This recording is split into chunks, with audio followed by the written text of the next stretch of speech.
Alright guys, so today I think we're going to do a little video on saddle stitching. If I can get this to focus here, let's see. So I already went through and I pricked all the holes for the stitch line. So the tools you'll need is the leather item you're stitching. Some pricking irons, could be any style, it could be diamond chisel, 3mm, 4mm, 2mm, whatever your preference is. It could be French iron, reverse, whatever. Good whacking device. Any sort. I don't recommend ever using metal on metal. It'll mushroom your pricking irons and it'll become kind of garbage. So don't recommend metal. Highly recommend a dead blow. Gives a nice, good, consistent, firm hit every time. Or, don't mind my homemade maul, but it could have a nice, heavy, this one's about a 4-pound maul. It's way overweight, but I like it. And there's different styles of those too. Don't mind my broken one, but you can have, you know, hammer style one and it does a great job. So those are the things you'll need. You'll also need some thread and some needles. Right? So again, I've already gone through and I've pricked my item. I got all the holes around. And what I do for length is I usually do 2.5 to 3 times the length I need. So I'll come through and with my thread, I always go over. So I'll go about, you know, 4 inches on either side. And then that's one side. Then I'll grab it there. That's side 2. And we'll go around until I get all 4 measurements, and then we'll double that or triple it. Try not to get a knot in your thread like I just did, you know, and then that's the good length. This way you know you're not going to run out halfway through your item, and yeah, it'll work. It'll be good. Don't worry about being cheap with thread, okay? Like that, you can't be too cheap with your thread. If you do that, you're going to get into problems where you either run short and then you'll have to... Just grab more thread than you ever need and you'll be good. So moving on. Now that we've done the basics, let's get to stitching this bad boy. Oh, one last thing. I highly recommend a very hardened surface for when you're doing your punching, and never punch directly on the hard surface, because that, you'll destroy your pricking irons, as I did on one of my old sets here. I've gone through and I've sharpened it out, but I don't know if this will pick it up, but you'll see that, well anyway, the tips are pretty flat on this thing. I've gone through with some sandpaper and, you know, filed it out as much as I could, but I don't have a tiny file, so I can't fix the sides. So therefore it no longer has a nice uniform diamond. So this one's pretty much toast. I'm probably going to cut the teeth off and make a nice flat chisel out of it, just for fun, because I can. So yeah, when you're doing punching, nice hard surface, be it granite, marble, whatever, just something very hard. But I highly recommend some sort of vinyl, poundo board, even a cutting board will work. This way when you're going through the leather, you know, that's going to soak up the brunt and allow your teeth to stay nice and sharp. Sharp tool, it's a happy tool, happy work, good quality. So I'm going to get set up and we're going to move on to saddle stitching with a pony. I'll see you soon. So here, just as a nice close-up, you come through, right, there it is, pull your slack, overlap, and then proceed to come in through this hole, pull your needle, and continue stitching, remembering to pull your tension in the same direction you're holding your thread. Let me just repeat that process a whole bunch of times.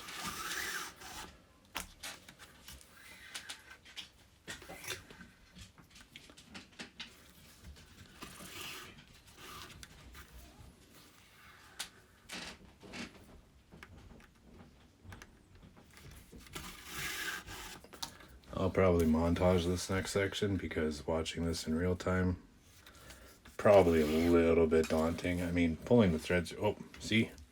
You want to make sure this doesn't happen. This causes a big headache, so all you do, not the end of the world, just pull your thread back through, continue the overlap, pull your tension, boom. And that'll happen because there's mountains and mountains of thread here to, accommodate the thickness and length of my stitch.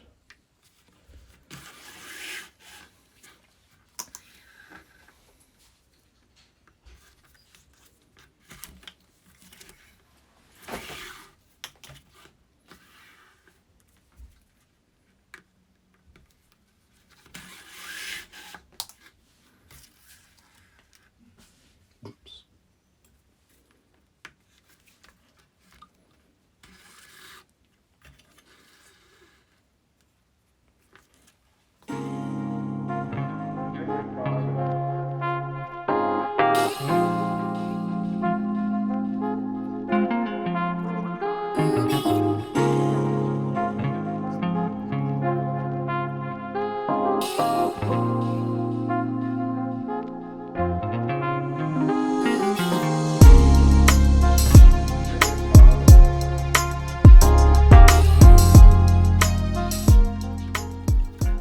And don't stress about the corners. It's the same process. I've had a couple conversations with people that are like, oh, well, it gets intimidating because you got to keep the same pattern. It's the same. As long as you're overlapping the opposite direction of your travel, you're going to have that nice uniform stitch line. Easy peasy. Just keep it over that way. Bring in your needle and continue.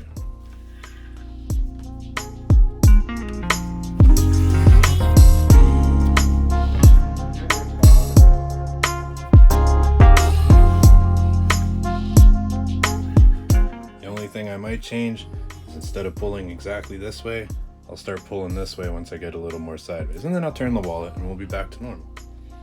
It's nothing to be scared of. You don't need a sewing machine, a $2,000, $3,000, $4,000, $5,000 machine to have a nice stitch line. You just need some patience and some practice. So now that we've gone that far, I'll show you where this is at. So as you can see here,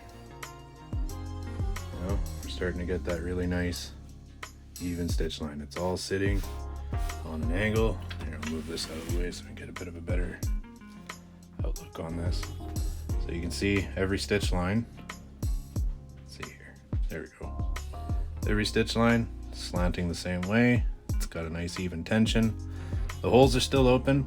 That's okay. We'll fix that after we're done stitching. I'll use my homemade tacking hammer and we'll pound all those nice and flush and flatten out the stitch line.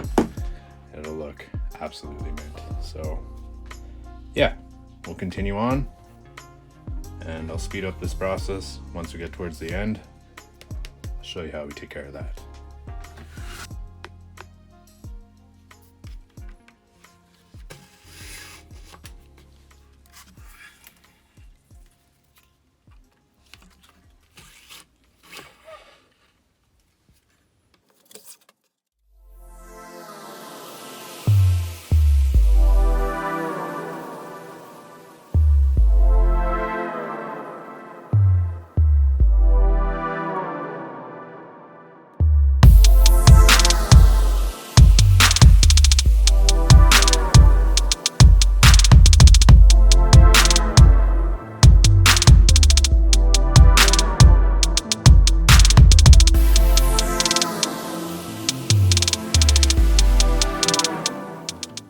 The reason why I like to do saddle stitching is, for one, it's a really pretty stitch, but it's also probably one of the strongest methods of stitching an item out there,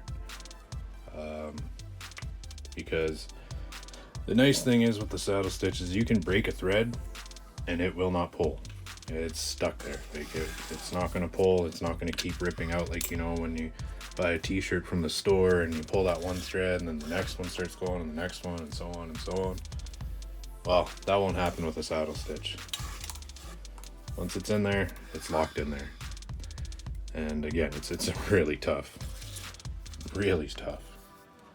stitch. I try, no matter how big the project, to use a saddle stitch for everything. Now, mind you, if you're selling your goods, sometimes that might not be the most cost effective, and well, if it's not cost effective, it's hard to make a sale. And if that's the case, then maybe a sewing machine or, you know, a hand crank stitcher is the best option for yourself. That's something you'll have to think about down that road.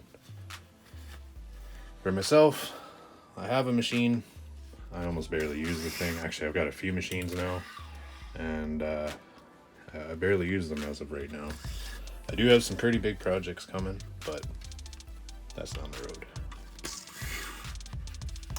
And if you like what you're seeing so far and you think this is a helpful video, I'm planning on hopefully more frequently uploading to YouTube. I haven't really used it too much, but I want to make more helpful videos and just some, you know, cool ASMR relaxing videos to watch.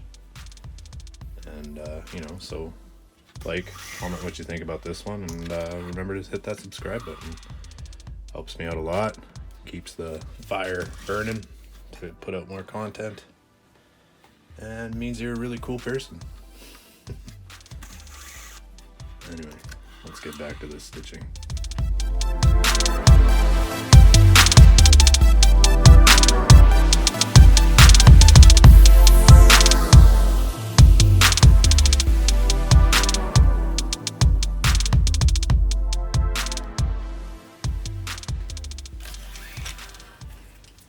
Try and show you more of an upright view here.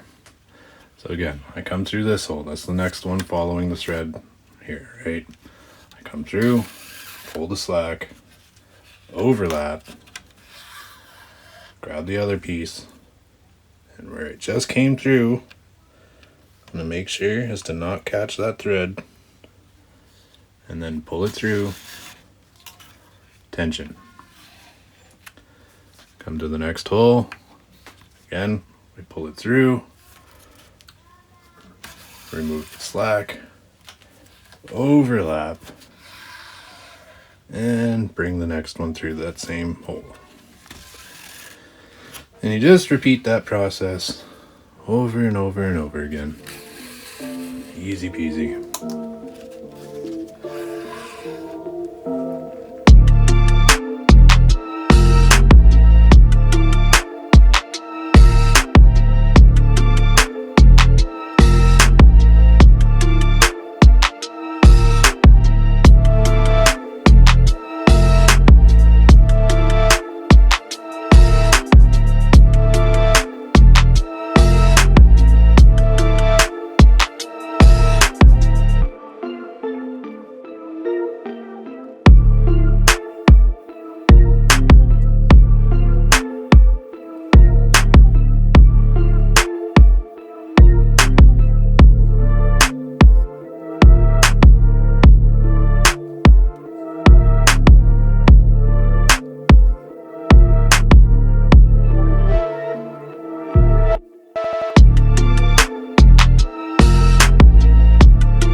See right there, I did a mistake. I wasn't watching my work, I was watching my monitor. And now I've skipped a hole.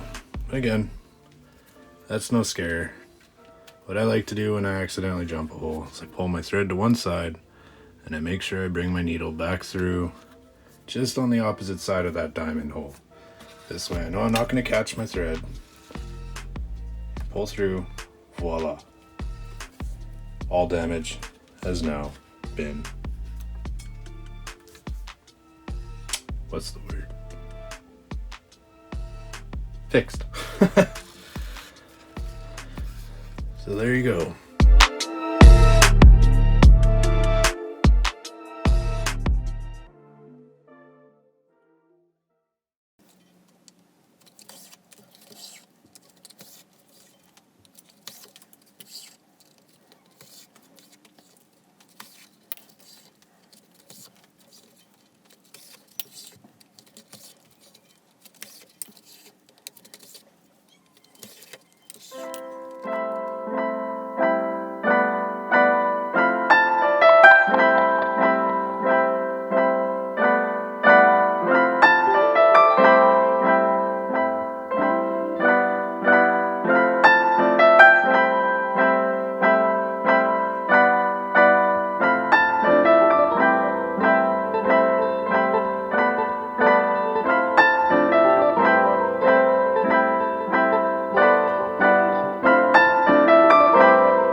one more method that I like to use. It's pretty fast, effective, has the same pretty much uniform effect, where it's what I like to call just single hand saddle stitching. Now, I learned this technique from watching another YouTuber here in Leathercrafter called Quarter Leather, and it's a good time saver, especially when you perfect it. So let me get set up here and I'll show you how Quarter does it, and it's a great technique. So shout out Quarter Leather for this next one. So far we got about 2/3, maybe 3/4 of this wallet done, I guess that would be. So what we're gonna do is what I like to call the single-handed saddle stitch. Now, that could be the wrong name for it. I don't think there's really a technical name for it. However, I don't know what else to call it. So, saddle stitching by hand without a stitching pony. It's quite simple. Looks complicated, but it really is super easy, and it's the exact same process. So, you know, this was our last stitch on the pony. I'm gonna come through, put it through the next hole. Just like that. Pull it through. Same as the pony. Now I'm gonna use my finger as the overlapping guide. So then I go just like this, right? So I still get my overlap on my previous thread. I grab that one, come through, and voila. Another perfect stitch. I'll do that a couple more times. Come through, overlap over my finger, so I know I've got it right. Come through, pull it, and voila. Come through, pull that tension, swap out this thread, grab the next one, and bingo bango, we have another perfect uniform saddle stitch. Easy peasy, fast, effective. If you don't want to lug around a big, heavy, metal, homemade stitching pony, now you don't have to. If you're one of the poor buggers like myself that decided to make himself a 40-pound stitching pony. So, you know, now we'll go into real time here. This is how fast and effective you can do the saddle stitch by hand without a pony. You know, and with practice, you always speed up. It always gets a little better. But you know, this is an awesome way to go around. Because now, except for little snags like that, that's gonna happen. No big deal. Just grab your thread, pull it, boom. On to the next. Continue the process until we're at the end. And then that part's pretty self-explanatory, but for those who have maybe never attempted or tried, we'll take that part nice and slow.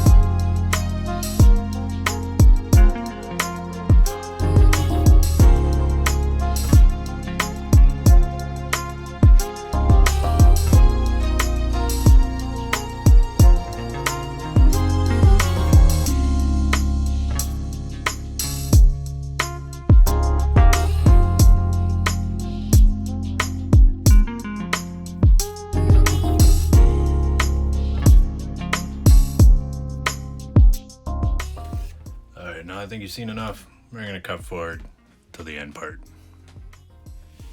All right. So we just got about four stitches left. I don't know if you can see that too well on the camera or not, but there they are.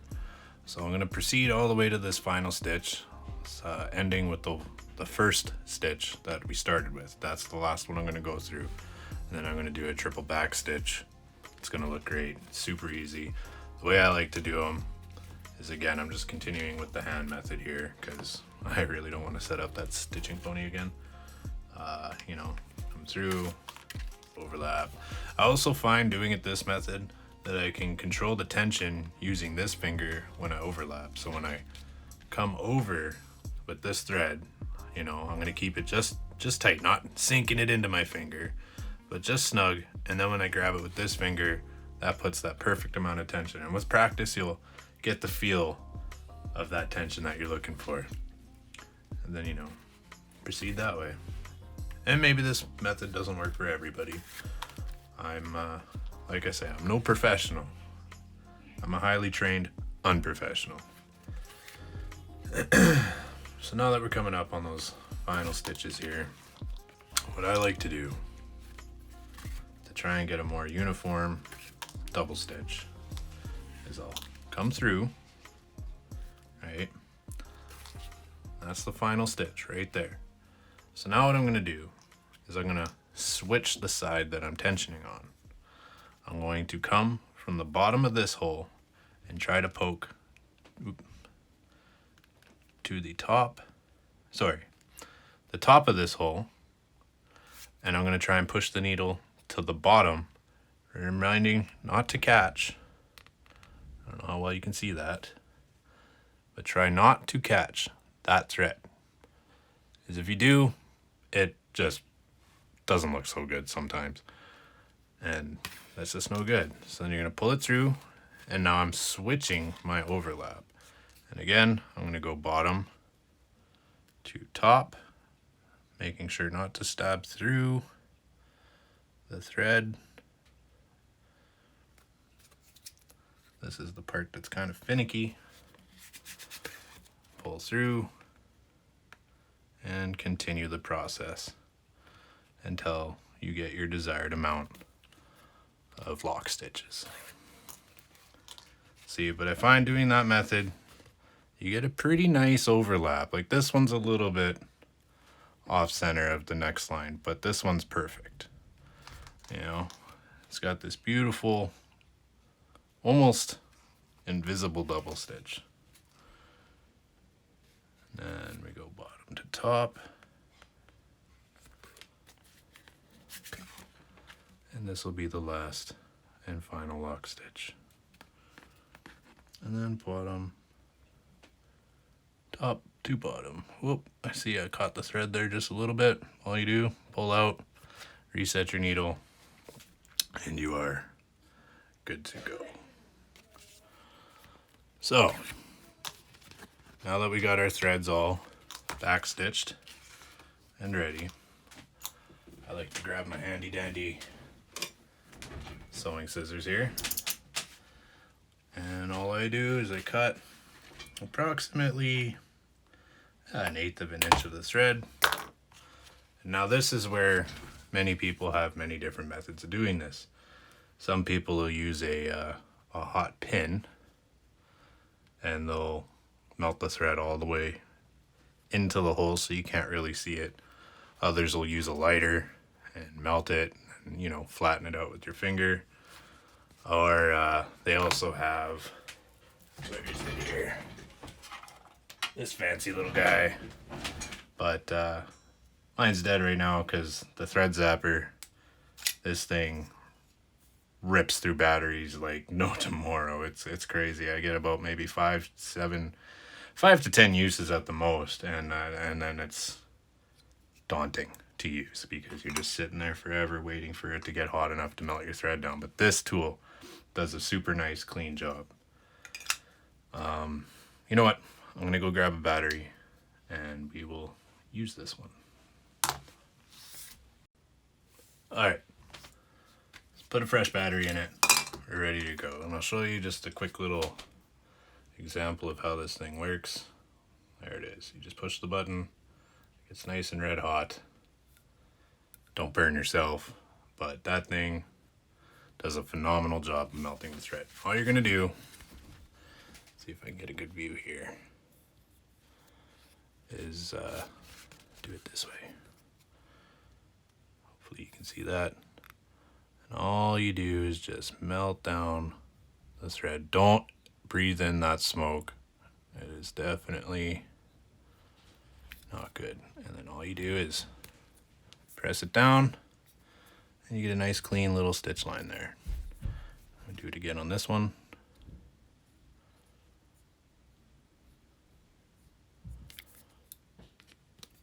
And there you go. Now you know how to saddle stitch.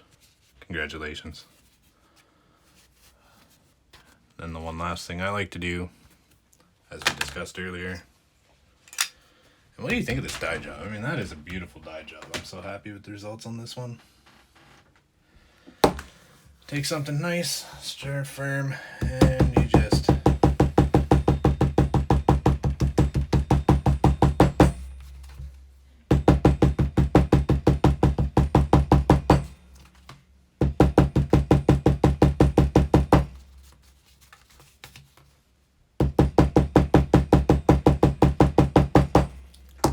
there you have it. Nice, beautiful, consistent, easy stitch line. Now, that's how you do it. And you see how hammering closed up those stitch holes very nicely. So, there you go. How to saddle stitch. Like, subscribe, comment, all that regular YouTube stuff. Take her easy.